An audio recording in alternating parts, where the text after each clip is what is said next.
Salatu khairun minan naum. Jelaskan perspektif ilmu qalbu. Apa kata beliau? Wa hadha alladhi dzakarahu Rasulullah SAW huwa ratbatul masyakhah wad da'wati ila Allah Ta'ala. Yang Nabi katakan tentang orang yang paling dicintai oleh Allah adalah orang yang meminta Allah supaya mencintai hambanya dan mengajak hamba agar mencintai Allah, lalu berjalan ke bumi dengan penuh ketulusan, nasihat. 3 karakter ini adalah karakter yang dipunyai oleh orang yang menaiki makom masyakhah, syekh mursyid, wa da'wah ilallah, da'i kepada Allah SWT.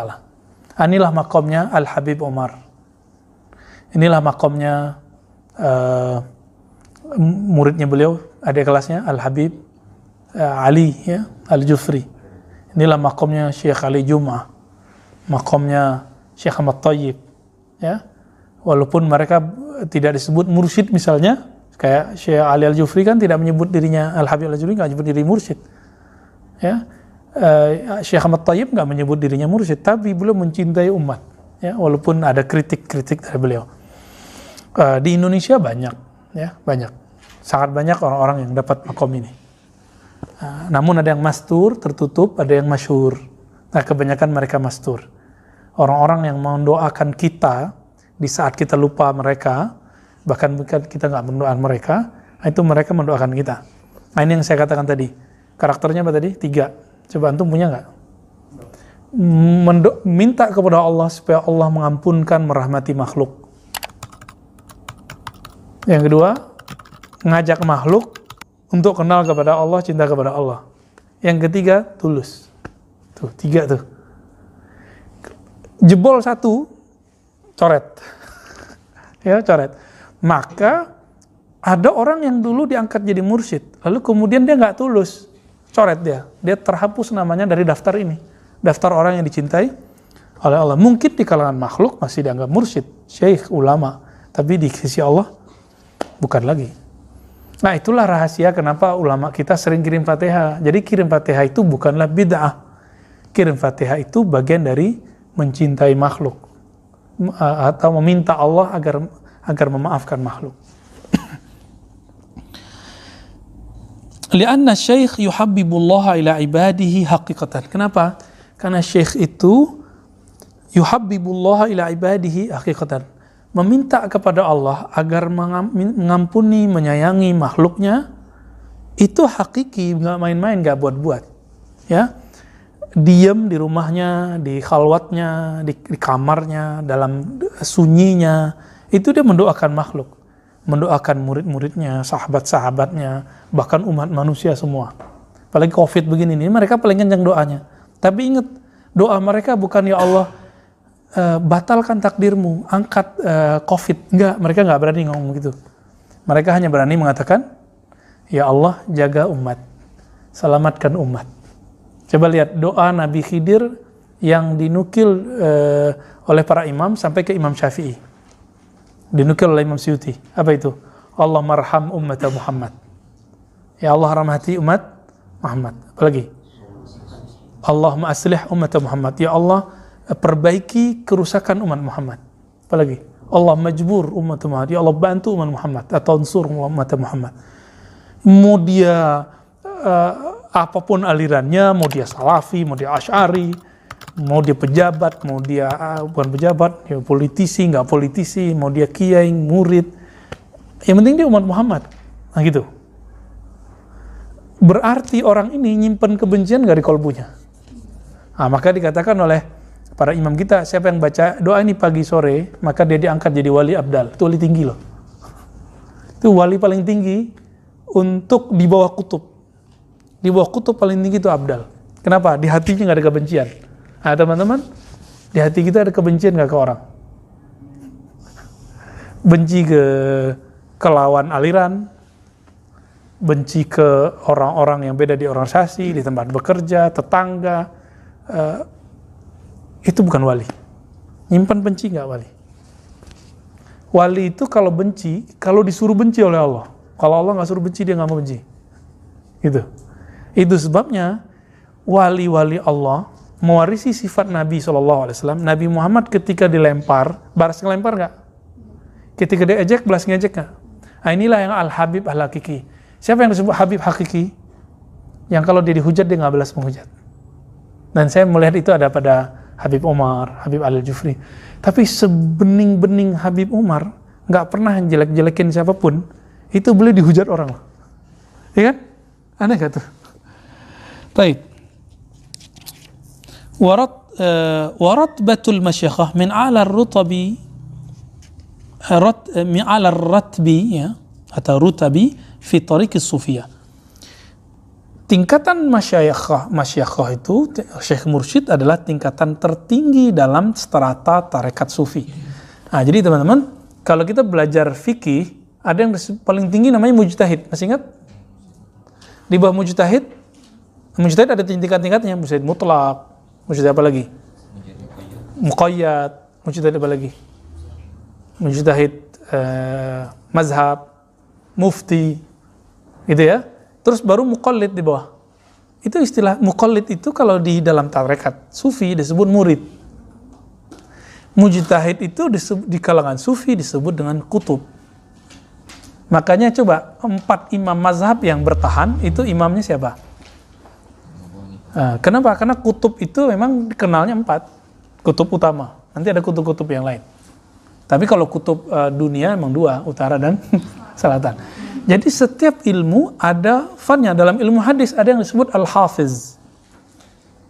Al-hafiz adalah gelar tertinggi dalam hadis. Di zaman Nabi ada nggak gelar ini? Nggak ada. Bid'ah nggak? Enggak. Ini ilmu yang sah, mustaqil.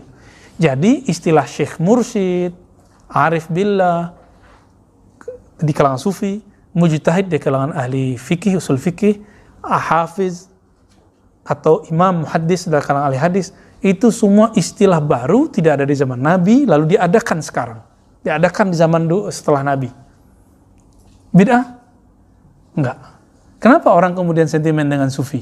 Karena nggak mengerti analog ini, gitu. Nggak bisa memajangnya secara al-kul bil kul ya, secara tepat. Akhirnya yang terjadi, dulu di zaman Rasulullah nggak ada tasawuf.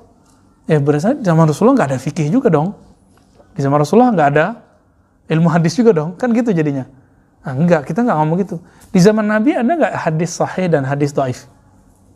Nggak ada. Terus ketika dalam tarekat sufi juga sama. Ada ma'rifat yang sahih, ada ma'rifat yang batil.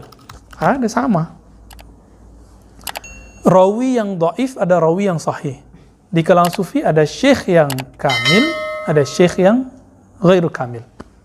Artinya sama. Syekh yang bagus, syekh yang tidak bagus. Jadi, sebagaimana dalam ilmu hadis, rawi biasa dikritik, maka jangan heran kalau ada ahli sufi dikritik. Itu biasa aja. Dalam fikih biasa nggak kritik-mengkritik? Biasa. Gitu. Jadi, jangan lagi kaget dengan ikhtilafat, perbedaan-perbedaan itu. Baik. Nah, namun teman-teman, apa yang ajib dari penjelasan hadis ini? Beliau mengatakan mujtahid ke dalam usul fikih, hafiz, kalau dalam tradisi ahli tasawuf, masyakhah, syekh mursyid. Ini adalah niyabah ya. Fi tariqis sufiyah wa niyabatut nubuwah ya. Dan niyabah mewakilkan kenabian fi du'a ilallah ya. Ratbatil masyakhah itu adalah tingkatan tertinggi dalam sufi, dan mereka adalah pewaris atau wakil Rasulullah di zaman ini. Jika di kalangan penghafal, jadi ahli hadis, imam ahli hadis sebagai naibnya, wakilnya Nabi, di kalangan ahli hukum mujtahid, di kalangan ahli tasawuf syekh mursyid. Gitu ya. Kenapa harus begitu? Karena ahli fikih tidak menyentuh persoalan qalbu, benar nggak? Ada nggak pembahasan di rukun 13 yang kita pelajari di mazhab Syafi'i, bab khusyuk? Bab bagaimana cara menikmati bacaan, ada nggak? Nggak ada. Ya. Adakah dalam ilmu akidah, ilmu kalam, cara mentalkinkan zikir? Nggak ada. Adakah di kalangan ahli hadis cara mendamaikan dua hadis yang bentrok? Satu hadis mengatakan boleh, satu hadis mengatakan tidak boleh. Nggak ada. Itu adanya di fikih. Nah, lalu praktek secara kamilnya itu ada di kalangan sufi. Taib. Fa amma wajhu kauni syekh yuhabbibullaha ila ibadihi fa lana syekh yasluku bil murid tariqal iktida bi Rasulillah. Kenapa para syekh mursyid yang hakiki itu boleh disebut wakilnya Rasulullah? Karena dia membimbing murid, yasluku bil murid, membimbing murid untuk apa? Tariqal iktida bi Rasulillah. Cara mengikuti Nabi mulai dari adab yang kecil sampai kepada adab rohani. Gitu. Nabi itu zikir bergetar. Teman-teman ini berzikir nggak bergetar, berarti belum dapat tekniknya. Teknik ini yang punya nggak ahli fikih, nggak ada ahli fikih punya. Siapa yang punya? Ahli sufi. Berarti sufi itu ahli bid'ah nggak? Gitu. Ya enggak. Justru mereka menyimpan beberapa sunnah yang tidak dipegang oleh ahli yang lain. Gitu. Sebagaimana tidak semua sufi mengerti hadis, begitu juga tidak semua ahli hadis mengerti sufi. Sebagaimana tidak semua ahli fikih mengerti tasawuf, begitu juga tidak semua sufi mengerti ilmu fikih. Udah begitu aja. Namun kalau ada yang mengerti semua, wah ini namanya mujtahid mutlak udah. Dan itu saya belum ketemu di zaman ini. Ya, ada udah sampai ke derajat hampir mujtahid nih kata Syekh Wahbah Zuhaili. Siapa namanya? Syekh Yusuf Al-Qaradawi. Tapi beliau dalam bab politik cacat. Karena beliau hancur tuh Libya. Karena fatwa beliau Imam Syekh Al-Buti dibunuh. Gitu ulama kita kemudian mengaitkannya. Karena beliau mengatakan bunuh Qaddafi. Ya. Boleh memerangi ulama-ulama pemerintah. Itu. Siapa ulama pemerintah di Suriah? Yang dikatakan pemerintah di situ adalah Al-Buti, ulama pemerintah. Akhirnya orang bunuh Al-Buti. Padahal Syekh Al-Buti tidak menerima satu apa di sana? Lira apa, Pak? Lira ya. 1 lira pun kata anak beliau. Kita ketemu dengan anak beliau dan saya berguru mazhab Syafi'i ke beliau. Mengatakan 1 rupiah kalau bahasa kita nggak pernah beliau terima dari Bashar Assad. Beliau cuma ngajar dapat gaji, udah itu aja yang makannya. Ulama sultan dari mana coba? Oke.